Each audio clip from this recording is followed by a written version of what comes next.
Hey guys, in this video I'll show you how to build and play a Templar tank if you're a beginner. I'll be covering mostly stuff like skills and gear that you should use. If you want to learn more about the very basics of tanking, I have a separate video and a website guide about it. Speaking of which, this beginner Templar guide is also on my website, so if you prefer written guides, you can read it there instead. Templars have access to a decent amount of healing over time abilities, such as extended ritual or restoring focus. And because both of these are effects placed on the ground, Templars are better at non-mobile fights, where they can stand their ground. Otherwise, they'll be forced to recast these abilities frequently as they move. They also have access to Radiant Ward, a damage shield whose base scaling is already decent compared to other classes' damage shields, because it shields you for 30% of your max health. And then on top of that, it comes with an additional gimmick, because the shield's strength grows by 20% for each nearby enemy, which makes survival extremely easy when you're outnumbered. The Restoring Spirit passive reduces the cost of all their abilities, which includes ultimates, which means that Templars can slightly more frequently cast ultimates, such as Aggressive Horn, to support their group. To top it all off, the Sacred Ground passive grants them 10% block mitigation, which is a very important stat for tanks, that is hard to obtain from other sources. Offensively, they provide a unique minor sorcery buff, which increases group spell damage by 10%. They also provide the Purify synergy, which purges all negative effects when used. But what's more important, it's not a single-use synergy. After you place your extended ritual on the ground, every single one of your teammates can use Purify, which makes it extremely good when there's a damage dealer in your group wearing the Alkosh item set. This is the skill setup you're going to use. The first skill is Shield Throw, with the Taunt, Sage's Remedy and Maim script combination on it. If you do not have access to scribing, you should replace Shield Throw with Pierce Armor. You will also have to replace Elemental Susceptibility with Destructive Clench, but we'll get to that later. Living Dark is a rather underwhelming ability, but you need it to proc the minor sorcery. However, if there is another Templar or a Dragonite in your group, you can replace it with Extended Ritual. Radiant Ward is a damage shield that shields you for 30% of your max HP, increased by 20% for each nearby enemy. It also deals a tiny bit of damage, applies minor maim, and it procs the Spear Wall passive. If you're feeling confident, you can replace Radiant Ward with Soul Burst, which is also a damage shield.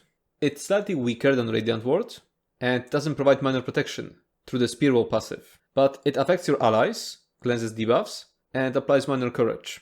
If you do replace it, you'll also have to replace Replenishing Barrier with Temporal Guard to get your minor protection back. If you end up using Soul Burst, you should use the Damage Shield, Crusader's Defiance, and Courage combination on it. Next we have Ulfsild's Contingency, and you should use the Damage Shield, Gladiator's Tenacity, and Intellect and Endurance combination on it. Use the Defensive Stance, Revealing Flare, or Heroic Slash instead of Ulfsild's Contingency if you don't have access to scribing. Honor the Dead is your self-heal, but be wary. There is no way to control who this ability targets, so if some of your teammates are taking unnecessary damage, it might try to heal them instead of you. If that happens, you will unfortunately have to do 180-degree turns whenever you want to use it, so that there is nobody in front of you, and so that it always heals yourself.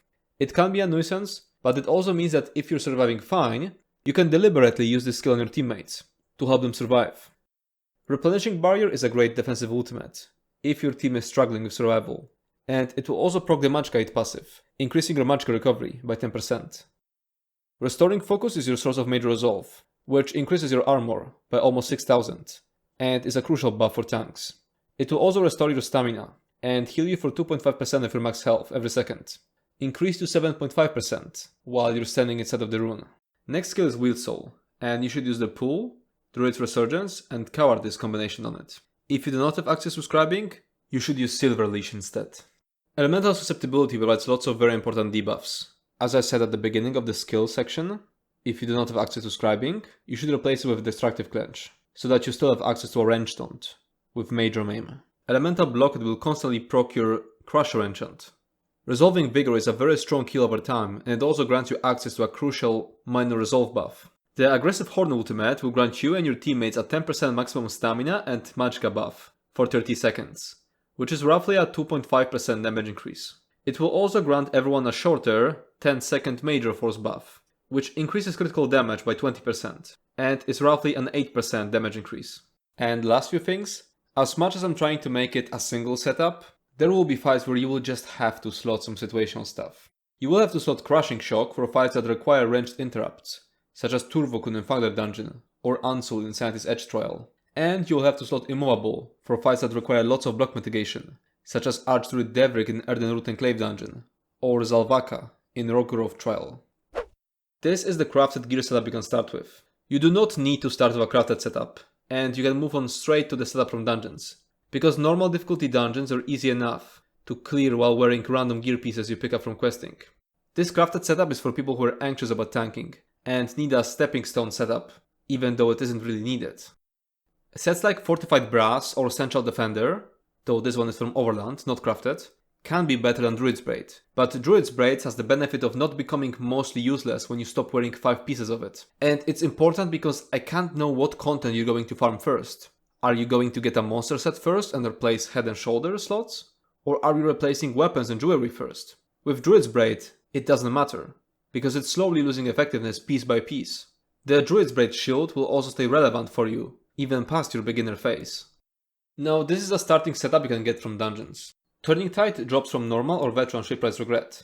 Crimson Oath's Rive drops from normal or veteran the Dreadcellar. Tremor Scale drops from veteran Volenfell. Trainee drops from starter zones. Druid's Braid is crafted. Replace Trainee and Druid's Braid with Puncturing Remedy, which drops from normal or veteran Dragonstar Arena, if you don't have access to scribing and are using Pierce Armor.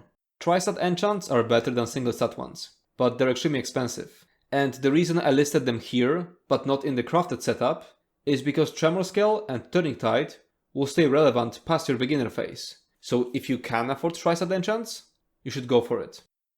This is the setup for dungeons, and here's a few more options. Use Puncturing Remedy on your front bar if you're using Pierce Armor. Use Vestments of Olorim instead of Powerful Assault if you're playing without a healer, in a 1 tank 3 damage dealers group comp. Turning Tide is a decent alternative for Loosened Echoes. War Machine is a decent alternative for Powerful Assault. Crimson Oath's Rive is also a decent alternative for Powerful Assault, but it will be useless for damage dealers who already brought enough armor penetration on their own. This is the setup for Pack Trials as a main tank. This setup is a recommendation for random pack groups. In an organized trial, always listen to what the raid lead wants you to wear, rather than what I'm showing here.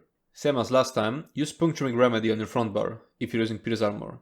Crimson Oath's Rive has 2 bonus armor lines, which together will grant you 2974 additional armor. This might allow you to shift armor in other parts of your build, like for example switching off of the Lady Mundus, or changing Fortified or Bulwark champion points to something different. Crimson Oath's Rive will be rendered useless if a damage dealer in your group is wearing Alkosh, but it's very unlikely you'll find a damage dealer wearing a support set in a random pack group. And this is the setup for Pack Trials as an off-tank. Same as last time, this is just a recommendation. So in an organized trial, always listen to what the raid wants you to wear, rather than what I'm showing here. Once again, use Puncturing Remedy on your front bar if you're using Pierce Armor. Saxo's Champion allows you to provide major force with any ultimate, so you can change your Bugbear ultimate from Aggressive Horn to Replenishing Barrier, and you'll only lose out on the Horn resource buff, while providing a defensive ultimate for you and your group. Moving on to champion points. On your blue tree, you should use Ironclad, Duelist Rebuff, Enduring Resolve, and Bulwark. On your red tree, you should use Boundless Vitality, Fortified, Bastion, and Bracing Anchor. If you're a Nord with fully golded out gear and proper traits, you will be over the armor cap of these champion points, so you can replace either Bulwark or Fortified. You could replace them with, for example, Focus Mending, Unassailable, Rejuvenation, Shieldmaster, Sustained by Suffering, or Wardmaster. Moving on to race. Nord is by far the best race for tanking, due to the increased armor from Rugged and ulti generation from Stalwart. You can complete any content on any race. You will just have to work slightly harder with other races, and you'll have to adjust your build and get more armor from somewhere else. Now moving on to Mundus. The best Mundus is the Achnak, which increases your magical recovery by 310, and causes your armor pieces with the Divine trait to increase it by another 28. If you're struggling with reaching the armor cap of 33,000, then the Lady can also be a decent choice. It increases your armor by 2,744. Moving on to attributes. Majority of the times, you should put all your points into health. However, you need your max stamina to be higher than your max magicka, because the combustion synergy restores your dominant resource, and you want it to be stamina. Because of that, you might have to put some attribute points into stamina, if you have passives, such as for example the Gift of Magnus Racial, or items with bonuses, such as for example 1-piece bonus of Encratis' Behemoth, that increase your max magicka. Put just enough points to make your max stamina higher than your max magka, and then put the rest into health. Now moving on to food. The best food is Orzorga smoked bear haunch. However, it's extremely expensive, so you should use Jewels of Misrule instead. It provides only slightly lower stats than Orzorga, while being significantly cheaper.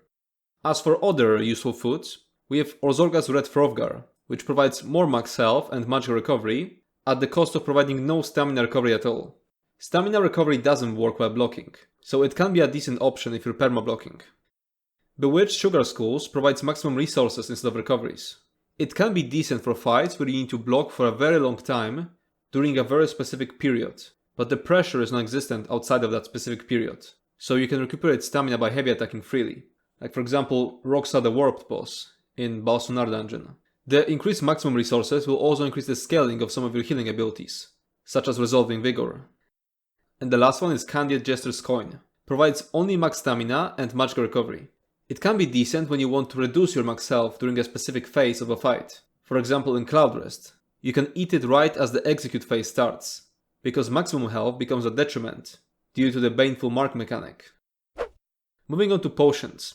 Most of the time you should use the Tri-Stat potions, which restore health, stamina, magka, and increase all the recoveries. They will greatly improve your sustain. You can craft them by combining Columbine, Baglos, and Mountain's Flower. There are better potions, but they're extremely expensive, so they're only worth using when you're tryharding for the most difficult achievements, such as Trial Trifectas.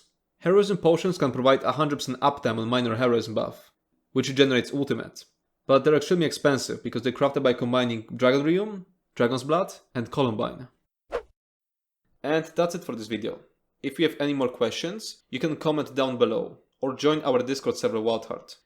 As always, feedback will be appreciated. If you enjoyed this video, make sure to subscribe to my channel and check out my Twitch.